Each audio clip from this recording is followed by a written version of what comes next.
Hey guys, Captain here. Today I'm bringing you a Lego creation of mine. I've had it in the works for a little bit, but I finally got the pieces to assemble it. It's a Lego Pikmin 2 diorama. It's based off the first area of the game, the Valley of Repose, and it's kind of structured similarly to some of the Lego diorama sets that exist. This black border is visible in a lot of the architecture type sets. It's not too different from what we've seen with some of the recent Star Wars diorama lines. And I tried to pack a lot of fun, recognizable action into this set. So let's take a look at what we've got. The actual platform here all pops out. I say pops out, but really the point was that it's placed down that way. Let me see if I can extract it safely without damaging the frame much. Not that it's hard to repair. Okay, so pretty simple structure.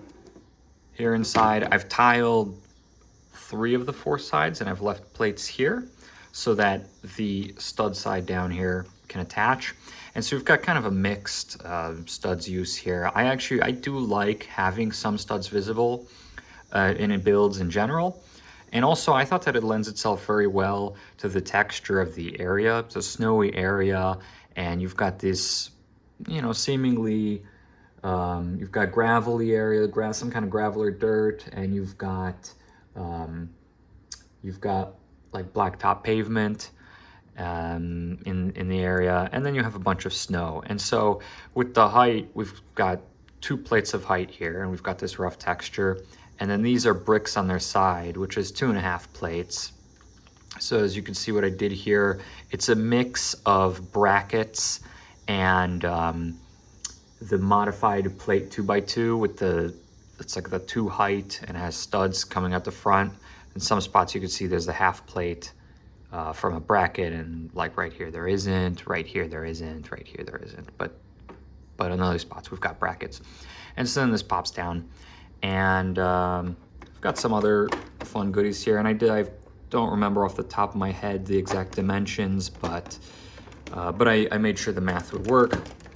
So let's pop this back down securely, and then this just kind of holds in with natural pressure, especially since some of the white pieces I used are a little used condition, just a little bit yellowed.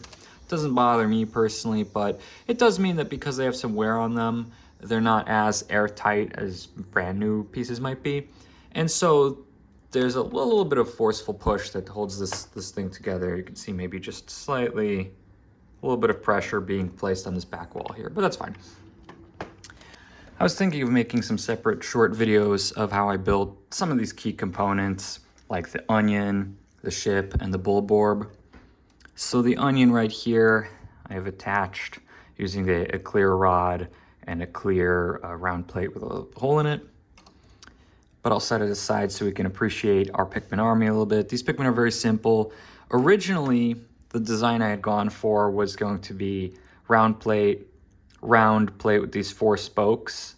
Kind of like a flower. It's not the same as the flower piece, but it's some type of flower adjacent. I think it might be referred to as a sprocket sometimes. And then another round plate. And then either a cheese slope or white flower to represent a leaf for a bud, or a leaf for a flower. I suppose the white flower could represent a bud as well. I didn't go out of my way to think of that. You could use a round plate. It's fine. It's understandable what this is. And where did I place this guy? Maybe here? Doesn't matter so much. The blue Pikmin, I realized that sprocket is actually very hard to find in yellow or blue. So with blue, I just went with 3 round plates. And with the yellow at the top for the head, I went with a 1x1 regular plate to kind of try to emphasize the size of its large ears. So there we go. And here we have Olimar. Olimar is very simple. That's a red 1x1 plate, a bright light yellow 1x1 round plate, bright light yellow 1x1 plate, and then a minifigure head in clear on top. All right, let's place our onion back. The ship is pretty complicated. It rests a little bit above the ground. I have 2 clear round plates holding it in place. and I put a lot of detail into it. I didn't realize that coral jumper plates are a little bit rare, and I think I used, maybe it was 9 of them, maybe it was 13 of them. I used quite a handful in this build, but coral really was just the right color for it. And most of the other coral plates are not that hard to get their hands on, or coral pieces. Some of them I think these smooth slopes and the 1x1s I already might have had sitting around. A lot of little pieces that this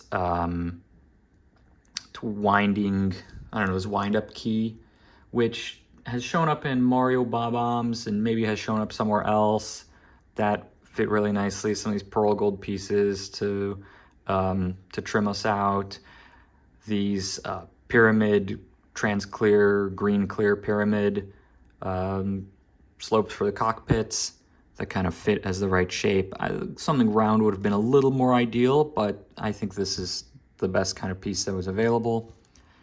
I think overall it turned out very well. And then the Bulborb, I might have placed it down a little firmly. Let's hope its feet don't get too dislocated. Okay, we'll have to pick them up individually.